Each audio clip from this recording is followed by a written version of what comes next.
আমাদের আয়নীয় যৌগের বৈশিষ্ট্য বা আয়নিক কম্পাউন্ডের যে ফিচার সেইগুলো নিয়ে আলোচনা করব। ভৌত ধর্ম। আয়নীয় যৌগগুলো সাধারণত শক্ত ও কঠিন হয়ে থাকে, কারণ এদের ধনাত্মক ও ঋণাত্মক আধানের মধ্যে এতটাই আকর্ষণ বল কাজ করে যে যার জন্য এরা খুবই শক্তিশালী হয়ে থাকে, এবং যখন বাইরে থেকে চাপ প্রয়োগ করা হয়ে থাকে তখন এই যৌগগুলো ভেঙে যায়।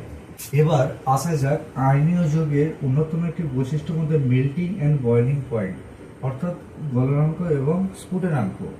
আয়নীয় যৌগগুলো সাধারণত উচ্চ গলনাঙ্ক এবং উচ্চ স্ফুটনাঙ্ক হয়ে থাকে, কারণ একটি উচ্চ মানের শক্তির প্রয়োজন হয় এই আয়নীয় যৌগের মধ্যে যে ইন্টার আয়নিক যে বন্ড বা বন্ধন থাকে সেটি খুব শক্তিশালী হয়। এটিকে ভাঙতে গেলে তাই উচ্চ মানের একটি শক্তির প্রয়োজন হয়।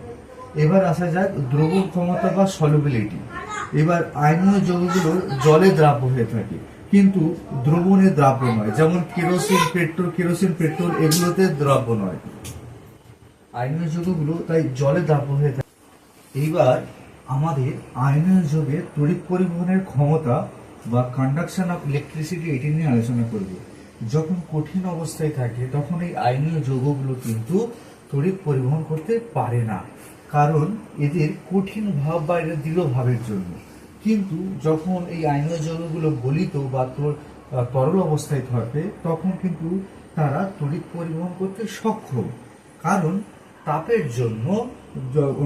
তাপের জন্য দুটি বিপরীত ধর্মী আয়নের মধ্যেকার যে ইলেকট্রোস্ট্যাটিক যে বলটা থাকে, যার জন্য আয়নীয় যৌগগুলোর মধ্যে এতটা বন্ধন থাকে, সেটিকে কাটিয়ে উঠতে পারে, এই তাপ সেটাকে কাটিয়ে উঠতে পারে।